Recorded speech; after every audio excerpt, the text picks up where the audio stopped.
Olá, amados, vamos dar sequência, vamos dar continuidade aos nossos estudos de Gênesis, o capítulo de número 6, nós vamos finalizar, né? E talvez, se der tempo, a gente entra também no capítulo 7 de Gênesis. A nossa palavra do nosso Deus continua sendo poderosa, né? Ela é muito eficaz, mais penetrante do que uma faca de dois gumes, né? Ela entra na nossa vida, discernindo juntas e medulas, alma e espírito são separadas para que realmente tudo aquilo que precisa ser mostrado, seja mostrado, para que o pecado seja desnudado e, portanto, possamos tomar uma atitude em relação a ele, para que a presença dele possa ser manifesta, para que ele possa nos falar. Então esse é o, vamos assim dizer, é o poder que a palavra do nosso Deus tem, porque nosso Deus é poderoso. E a sua palavra, ela tem a ver com esse poder que emana dele, que nos atinge, nos impacta.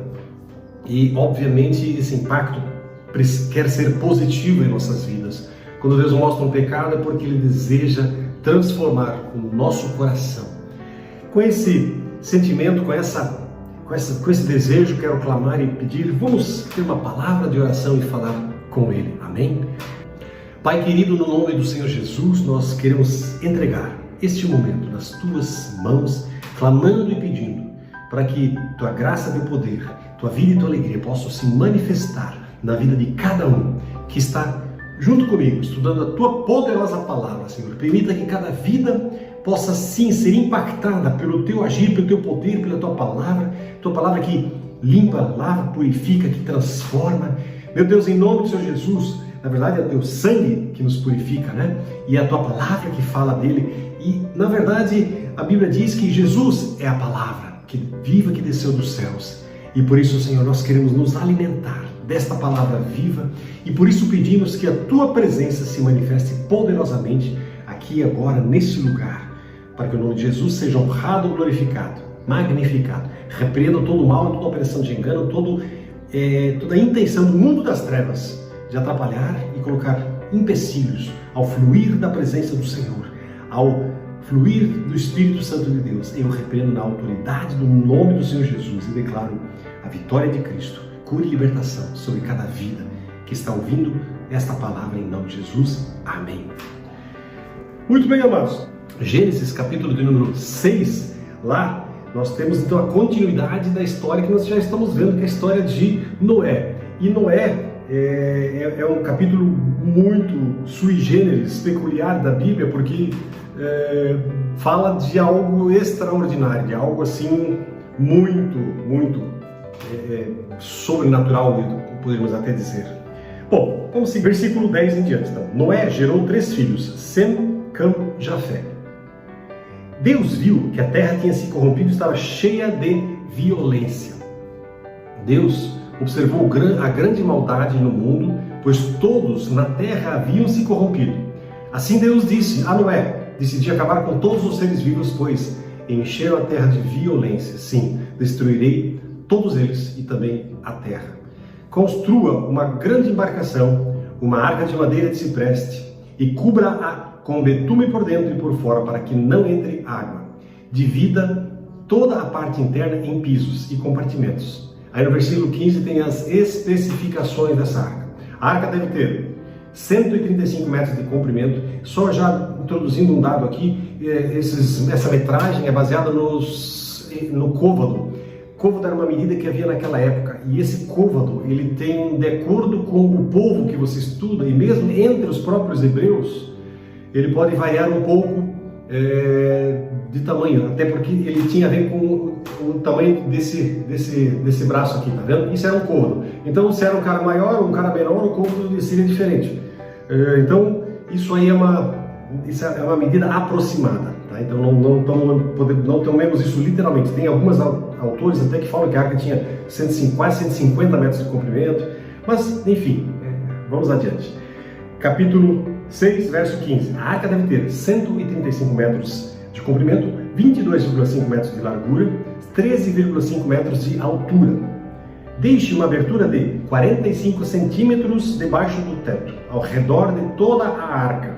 Algumas traduções falam em janela, né? Coloque uma porta lateral e construa 3 pisos na parte interna, inferior, médio e superior. Preste atenção, em breve cobrirei a terra com um dilúvio que destruirá todos os seres vivos que respiram. Tudo que é na terra morrerá. Com você, porém, firmarei minha aliança. Portanto, entre na arca com a sua mulher, seus filhos e as mulheres deles.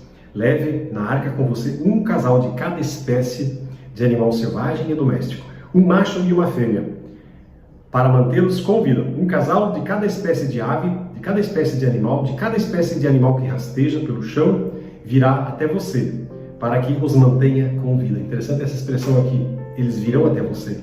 Aqui indica que Deus mesmo irá trazer cada um desses animais. Cuide bem para que haja alimento suficiente para a sua família e para todos os animais. Noé fez exatamente como Deus lhe havia ordenado. Assim termina o versículo 22. Alguns detalhes, né? Nós estávamos vendo na semana anterior, que estávamos estudando Gênesis capítulo 6, uma das coisas que saltava assim aos nossos olhos era a intimidade que Noé tinha com Deus. Deus olhou e viu em Noé alguém que buscava pela presença dele. Isso me faz lembrar o seguinte, que Deus está hoje, agora, nesse momento também, com seus olhos perscrutando pela terra, para ver se tem alguém que teme ao Senhor, para que nessa vida Ele possa derramar o seu poder, a sua glória, a sua majestade, o seu amor, a sua graça. Então, meu amado, que eu e você possamos ser encontrados exatamente assim, né? Dispostos a sermos alvo desse amor do nosso Deus. E aí então diz a palavra que ele gerou filhos, né? E aí Deus manda ele construir uma arca. Arca do latim, arca vem do latim, que significa baú, cofre. A palavra usada aqui para arca é, na verdade, eiron, né? Teba.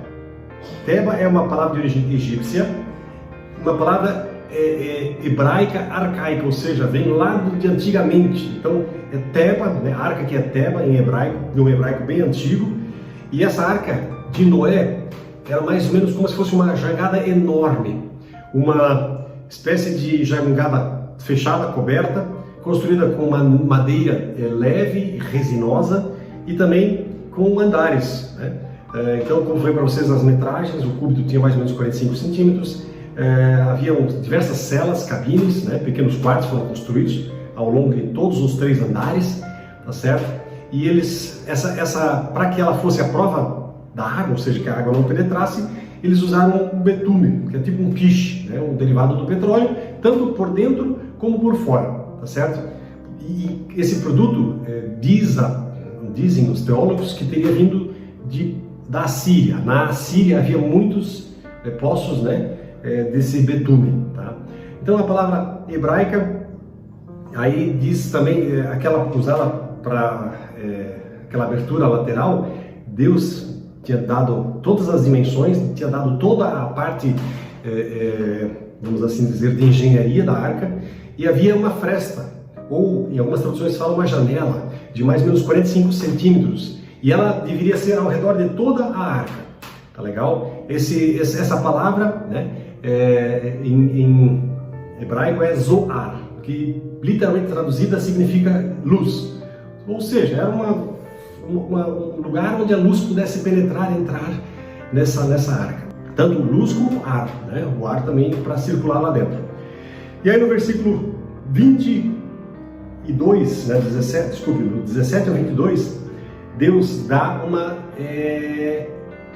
ordenança para ele. Vai vir um dilúvio. Essa palavra não tem assim nenhuma etimologia hebraica, ou seja, ela é uma palavra, é um neologismo hebraico para a época. Claro, para nós hoje não é mais, mas na época era uma palavra que não existia. E só foi usada para o evento de Noé, no tempo de Noé. Talvez os que estudam línguas, né, que fazem esses estudos, talvez ela tenha vindo de uma palavra assíria chamada Nabalu, porque o hebraico original é Mabu, tá? Que significa literalmente o quê? Destruir. Então no hebraico significa dilúvio é destruição. E de acordo com o autor do Gênesis, então, o propósito de Deus era de fato exterminar a vida, a sua criação. E uma das coisas muito interessantes que a gente percebe na Bíblia, né? Sabe, vocês sabem quantos anos Noé levou para construir essa arca? Alguém quer chutar?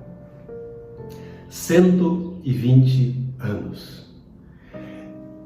É um negócio muito estranho, né? Porque se a gente parar para pensar, nossa vida hoje são 70, 80, 90 anos, mais afortunados 100, 110 talvez, muito afortunados, né? Mas ele levou 120 anos para construir. E eu penso assim, que durante esse tempo, Noé esteve pregando arrependimento para o povo que lá estava junto com ele. E certamente ele dizia para o povo, olha, mais um tempo e Deus virá e destruirá toda a terra. Se vocês não se arrependerem, vocês vão perecer, vocês vão morrer. Essa deveria ser a mensagem hoje de cada pregador que sobe um púlpito para pregar a palavra de Deus. Meu amado, se você não se converter, meu amado, se você não entregar a sua vida para Jesus, meu amado, se você não emendar os seus caminhos, se você não se quebrantar diante de Deus e buscar a presença de Deus, você vai perecer, você vai sim perecer. Essa precisa ser a mensagem nossa hoje em dia. Nós precisamos resgatar isso. Eu digo isso porque infelizmente nas igrejas que a gente vê por aí, tem tanta pregação de autoajuda para melhorar a autoestima, para dar um up na pessoa, é pregação sobre ecologia, é pregação sobre questões de gênero, sabe? A tônica hoje tem sido essa. Eu não estou dizendo que esses assuntos não sejam importantes, mas eles são secundários em relação à salvação da alma, eles são secundários em relação àquilo que Deus quer fazer no nosso interior, para que um dia nós possamos estar junto com Ele na eternidade. Meu amado, a coisa mais importante que a Bíblia nos mostra é o caminho para Deus. E o caminho para Deus se chama Jesus Cristo. Claro que nessa época aqui do dilúvio não tinha Jesus ainda como uma manifestação corporal. Ele já havia, já existia, porque a Bíblia diz que Ele é antes de todas as coisas.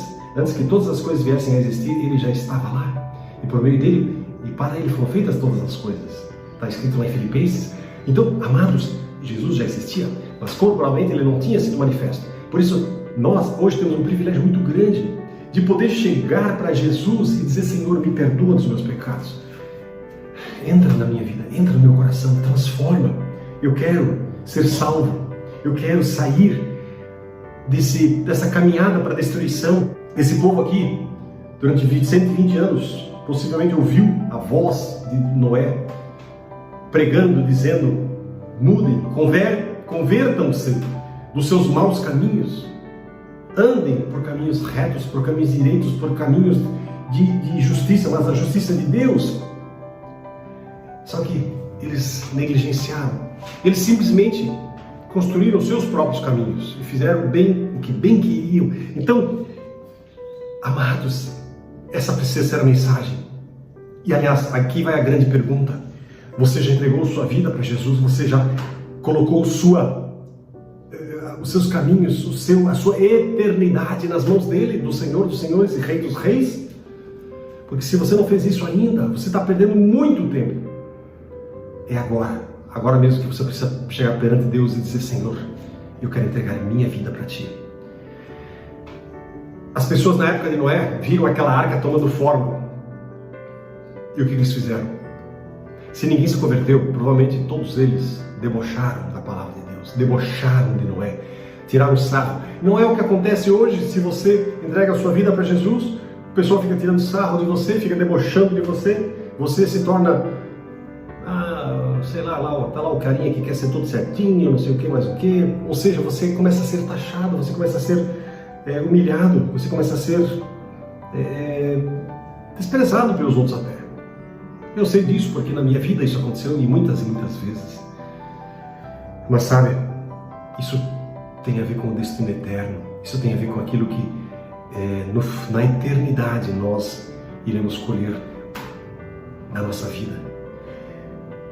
Provavelmente então eles debocharam de Noé, né? E ele conseguiu levar só a sua esposa, seus 3 filhos e as suas respectivas esposas. Né? Eles obedeceram a ordem do Senhor. Provavelmente por uma pregação dele na sua própria casa. Isso me lembra também que nós precisamos, pais, pregar na nossa casa para os nossos filhos e nossas filhas, para que eles possam ver em nós. Quando eu falo pregação, eu não estou falando aqui, vamos agora, vocês têm que obedecer. Não, eu estou falando de um exemplo, né, que a gente constrói à medida que o tempo vai passando. E aí a Bíblia diz, lá no versículo 18, uma palavra interessante, olha só: com você, porém, firmarei minha aliança. Essa palavra é a primeira vez que ela aparece na Bíblia. E essa aliança aqui é uma aliança baseada na graça. É uma aliança que não se merece. Aliás, a graça é exatamente esse é o conceito. Nós não merecemos, mas mesmo assim Deus vem e nos agracia e nos derrama do seu amor, do seu perdão, da sua alegria, da sua vida. Então a graça é algo que nós não merecemos e é algo que Deus quer derramar sobre nós. Eu creio assim que nós vamos parar por aqui, mas uma das coisas que salta aos olhos com essa mensagem, essa palavra de Noé, é que Deus nos ama, Deus te ama, Deus deseja que você se prostre perante Ele, que você entregue sua vida para Ele. Se você não fez isso, eu quero desafiar agora para nós juntos fazendo uma oração de entrega da sua vida, do seu coração. Se você já entregou a vida para Jesus, mas quem sabe você está andando por caminhos, desvios da sua vida, e você não tem paz mais, porque a sua paz foi embora quando você deixou de andar nos caminhos do Senhor. E o caminho do Senhor é um só, se chama Jesus. Eu te convido para a gente juntos fazermos uma oração. E se você também já anda com Jesus, mas você quer reconsagração, eu penso assim que cada dia nós temos que nos reconsagrar para Ele, né? Cada instante da nossa vida nós precisamos de novo dizer para Ele: Deus, eu me entrego para Ti. Então eu te convido para nós juntos fazermos esta oração. Pai querido, eu, Senhor, junto com cada um desses que estão me ouvindo, Pai, quero colocar minha vida, nossas vidas nas Tuas poderosas mãos. Senhor Deus Todo-Poderoso, clamo e peço pelo perdão, pelos erros e pecados da minha vida. Me perdoa por caminhos errados pelos quais andei, porque muitas vezes eu procurei andar por caminhos que eu achava que eram os corretos e não os Teus. Perdoa-me, perdoa-nos em nome do Senhor Jesus, e derrama agora o precioso sangue de Jesus sobre nossos corações e nossas vidas, para que, ó Deus, nós possamos ser cheios da Tua presença. Aceita-nos como Teus filhos. Nós queremos renovar esta aliança contigo. Eu quero orar também por cada vida que está dizendo agora: Pai, eu entrego minha vida a Ti. Em nome de Jesus, vem, impacta poderosamente esta vida com o Teu fogo, com a Tua glória, com a Tua alegria, Senhor. Enche este coração com a Tua paz. Pai querido, eu clamo e peço em nome do Senhor Jesus. Amém e amém.